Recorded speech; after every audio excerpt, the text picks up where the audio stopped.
আমি অন্য কোনো রাজ্যের সাথে আমার মার্কেটে তুলনা করব না। চাল উৎপাদন, আলু উৎপাদন, এগুলো বাংলা রেকর্ড। আমার নিজের রাজ্যের মানুষ খেয়ে তারপর যদি থাকে আমি নিশ্চয়ই সেটা বিক্রি করার সুযোগ করে দেবো। বর্ডার দিয়ে এগুলো যাচ্ছে, আবার কন্ট্রোল করো। আমাকে কেন জানানো হলো না? হয়তো তুমি চেষ্টা করো, কিন্তু local police is not helping. সবাইকে বলছি না, আমি একাংশ। 5 টাকা খেলে 500 টাকা বলে দেয় চোর। কিন্তু লোয়ার লেভেলে কিছু অফিসার্স, কিছু কর্মী যারা এই গভর্নমেন্টকে ভালোবাসে না, তারা টাকা খেয়ে আজকে বালি চুরি বলো, কয়লা চুরি বলো, সিমেন্ট চুরি বলো। আমি তো পরিষ্কার বলেছিলাম যে যত বালির জায়গা আছে টেন্ডার করে দাও, যত পাথরের জায়গা আছে টেন্ডার করে দাও, যত ইল্লিগাল মাইনিং চলছে আটকে দাও।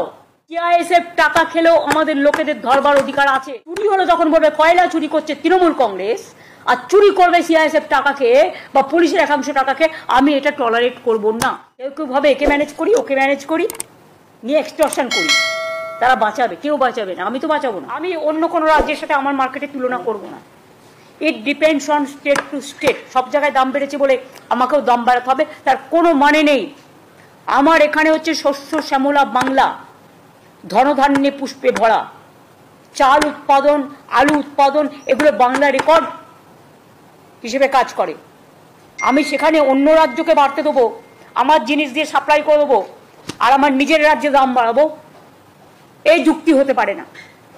আমার নিজের রাজ্যের মানুষ খেয়ে তারপর যদি থাকে আমি নিশ্চয়ই সেটা বিক্রি করার সুযোগ করে দেবো। ইভেন আমি একথাও বলেছিলাম যে তোমার যদি পড়ে থাকে আমি আইসিডিএসে নিয়ে নেবো, আমি মিড ডে মিলে নিয়ে নেবো, তোমাদেরটা যাতে নষ্ট না হয় আমরা দেখব। নতুন আলু উঠতে উঠতে জানুয়ারির লাস্ট উইক বা ফেব্রুয়ারির ফার্স্ট উইক ছাড়া হবে না। সবটাই যদি আপনারা ছেড়ে দেন শুধু বাইরে বিজনেস করবার জন্য, বর্ডার দিয়ে এগুলো যাচ্ছে, আবার কন্ট্রোল করো। আর তার আগে স্টক আমাকে দেখাবে, কত ছিল, কত বেরিয়েছে, এখন কত আছে। কারণ আমি তো রেখে দিতে বলেছিলাম আপ টু জানুয়ারি আমাদের স্টকটা, শুধু বীজের জন্য আলু যেটা লাগে সেটুকু রেখে। তো কেন এটা হলো না এবং আমাকে কেন জানানো হলো না? আমি বলেছিলাম 1 লক্ষ করে করে আমি ছাড়বো, ছাড়তেও শুরু করেছিলাম, তারপরে যতটা পেরেছে নিয়ে নিয়েছে। আমি একটা কথা বলি, রাজীব কুমার তুমিও আছো, এটা কিন্তু প্রেসের সাথে ডাইরেক্ট কানেক্টেডও আছে। কিছু জিনিস ইমিডিয়েট ইউ টেক কেয়ার। হয়তো তুমি চেষ্টা করো, কিন্তু local police is not helping. সবাইকে বলছি না, আমি একাংশ। পলিটিক্যাল নেতাদের নামে সবাই বদনাম করে বেশি। 5 টাকা খেলে 500 টাকা বলে দেয় চোর। কিন্তু পলিটিক্যাল নেতারা টাকা খাওয়ার আগে 10 বার ভাবে জনগণের টাকা খাওয়া কি উচিত। তাদের নিজস্ব একটা দায়বদ্ধতাও থাকে। কিন্তু লোয়ার লেভেলে কিছু অফিসার্স, কিছু কর্মী যারা এই গভর্নমেন্টকে ভালোবাসে না, এবং তোমার পুলিশেরও কিছু লোক, তারা টাকা খেয়ে আজকে বালি চুরি বলো, কয়লা চুরি বলো, সিমেন্ট চুরি বলো। জয়গাঁওতে এত পাথর পড়ে আছে, ভেঙে কেন তোমরা টেন্ডার করছো না? এটা তো এগ্রিকালচার, এটা তো ল্যান্ড ডিপার্টমেন্ট করবে। ল্যান্ড ডিপার্টমেন্ট কি করছে? কেন বসে আছে? Why they are sitting idly, they are sitting quietly? আমি তো পরিষ্কার বলেছিলাম যে যত বালির জায়গা আছে টেন্ডার করে দাও, যত পাথরের জায়গা আছে টেন্ডার করে দাও, যত ইল্লিগাল মাইনিং চলছে আটকে দাও।